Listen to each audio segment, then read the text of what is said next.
ఆరోపణలు చేసే ముందు బీఆర్ఎస్ నాయకులు రవీందర్ సింగ్ ఆత్మవిమర్శ చేసుకోవాలన్నారు డిప్యూటీ మేయర్ సునీల్ రావు. కరీంనగర్లో మీడియాతో మాట్లాడిన ఆయన యూడీఎఫ్లో కోట్లాది రూపాయల అవినీతి జరిగిందనే అసత్య ఆరోపణలపై ఫైర్ అయ్యారు.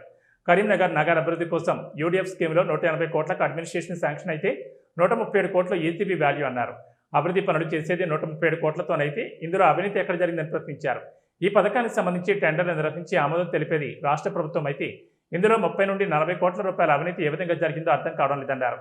రవీందర్ సింగ్ చేసిన వ్యాఖ్యలు బాధ్యతారాహిత్య ఆరోపణలుగా భావిస్తున్నారన్నారు. నిరాధార ఆరోపణలకు రవీందర్ సింగ్ వెంటనే క్షమాపణ చెప్పాలని డిమాండ్ చేశారు. లేదంటే న్యాయపరంగా చర్యలు తీసుకోక తప్పదని హెచ్చరించారు.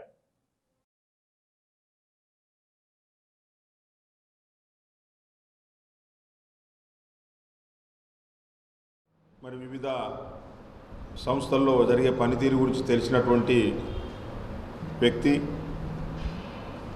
మరి ఈరోజు రవీందర్ సింగ్ అనవసరమైనటువంటి ఆరోపణలు నిన్న యూడీఎఫ్ టెండర్ల మీద చేయడం జరిగింది. యూడీఎఫ్ టెండర్లు కరీంనగర్ నగరానికి సంబంధించి 180 కోట్లతోటి చేపడతా ఉన్నారు. దానిలో మరి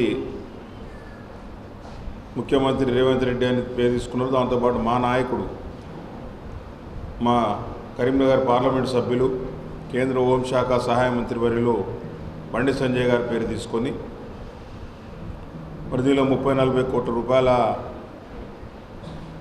అవినీతి జరిగింది. ఎక్సెస్ టెండర్ వచ్చింది, 5% ఎక్సెస్ టెండర్ వచ్చింది, 30-40 కోట్ల రూపాయల అవినీతి జరిగిందని చెప్పేసి ఆరోపణ చేసినారు. అసలు ఆరోపణ చేసే ముందు కనీసంగా ఆత్మవిమర్శ చేసుకోవాలి. 180 కోట్ల అడ్మినిస్ట్రేటివ్ శాంక్షన్ అయితే 137 కోట్లు ఈసీబీ వాల్యూ. వర్క్ చేసేది 137 కోట్లది. టెండర్లు నిర్వహించేది రాష్ట్ర ప్రభుత్వం, టెండర్లు ఆమోదం తెలిపేది రాష్ట్ర ప్రభుత్వం. మరి దానిలో ఆన్లైన్ టెండర్స్ ప్రక్రియ ఉంటుంది. మరి దానిలో ఏ విధంగా 30-40 కోట్ల రూపాయలు అంటే పని చేయకుంటే పైసలు పంచుకుంటారా మరి ఏందో నాకు అది అర్థం కావడం లేదు.